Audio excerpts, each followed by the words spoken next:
Всем привет! Сегодня в обзоре часы G-Shock. Выставляются вот в такой коробке. Модель называется G9000 Madman. Madman в переводе обозначает человек грязнуля. То есть мад грязь, man человек, который в грязи. В данном случае часы, которые не боятся ни грязи, ничего. То есть плюс к тому, что G-Shock это вообще часы, которые практически ничего не боятся. Эти часы еще есть дополнительная защита. И так вот они так выглядят. Часы достаточно крупные, 48 мм в диаметре, толщина 17 мм, двойная клипса металлическая. Давайте посмотрим на заднюю крышку. На задней крышке номер модуля, номер модели, надпись крышка из нержавеющей стали, логотип Madman, забавный такой человечек, который едет по грязи и ничего не боится. И также надпись 20 бар, которая обозначает, что часы рассчитаны на 200 метров водозащиты. Но это не значит, что, конечно, на 200 метров в них можно занырять, но в том числе можно и для ныряния использовать. Итак, давайте поближе посмотрим. Это основной дисплей, 4 кнопки. 4 красных кнопки и фронтальная кнопка освещения, она ничем не выделена. Вот так вот. Смотрится это все. Двойная подсветка. Вот здесь Matte Resist, то есть дополнительная грязезащита. Это и преимущества, и недостатки. О недостатках я поговорим чуть-чуть позже. А сейчас посмотрим основные режимы. Итак, в основном режиме день недели, месяц и число отображается, дата, а также время, минуты, секунды. То есть часы, минуты, секунды. Нажатием вот этой кнопки мы можем переключить отображение в 24-часовой формат или в привычный западному миру до полудня и после полудня. Следующий режим. Секундомер. Секундомер, в общем-то, достаточно простой здесь. Старт, стоп и промежуточный результат. Из интересного есть предварительный старт. То есть вот высвечивается 5 секунд до старта. Старт. И пошло время. То есть покажу режим сплит. Сплит, промежуточное время. Смотрим. Часы не остановились. Повторным нажатием возвращаемся в режим секундомера. Стоп. И сброс. Также есть здесь второй секундомер. Друзья, я сразу хочу сказать о недостатках этой модели. Ну, как недостатки. Для меня это показалось недостатком. То, что все вот эти кнопки управляющие нажимаются очень туго. То есть настолько туго, что вы даже не можете себе представить. То есть в особенности кнопка настройки. То есть вот эта кнопка, ее нужно просто вот прилагать достаточно сильные усилия, чтобы ее нажать.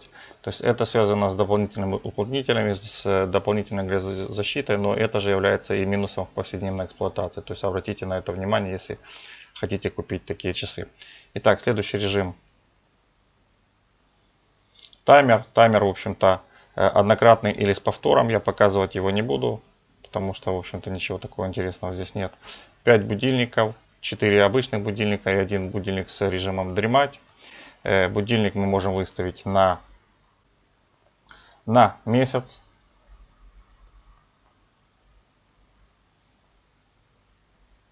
На конкретную дату. Или мы можем оставить определенное число каждого месяца или каждый дневный режим. Мировое время в память зашито 48 городов, 29 таймзон, то есть или часовых поясов. Таким вот образом нажатием все это переключается. Вы можете быстро переключиться на выбранный вами город и посмотреть время в нужном часовом поясе. Вот, пожалуй, и все. Из интересного, да, я забыл сказать, стекло здесь минеральное, естественно. Стекло минеральное, корпус стальной.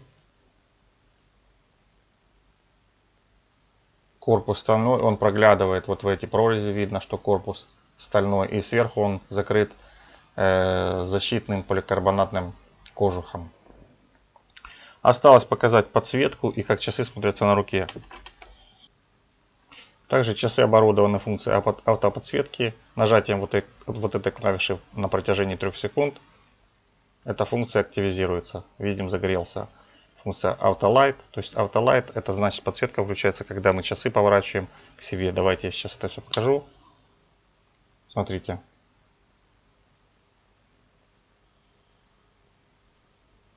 Как видим, активизировалась подсветка или активировалась. Никакую кнопку дополнительно нажимать не пришлось. То есть вы просто поворачиваете часы к себе. Давайте покажу, как часы смотрятся на руке, а также покажу, как работает подсветка в надетом состоянии. Вот часы на руке смотрятся очень солидно, красиво, брутально, при этом часы остаются легкими. Давайте посмотрим, как работает автоподсветка. Я повернул часы. Видите, подсветка включается сама. Да, еще пару слов о недостатках. Здесь не очень удачно сделан профиль для вот этой кнопки. То есть просто когда нажимаете вот эту кнопку, совершенно неудобно ни во что упираться. Нет каких-то выступов, вот как здесь. Если вот эту кнопку нажимаем, мы можем упираться вот сюда. Вот так. И вот эту кнопку нажимаем, мы можем упираться вот в этот выступ.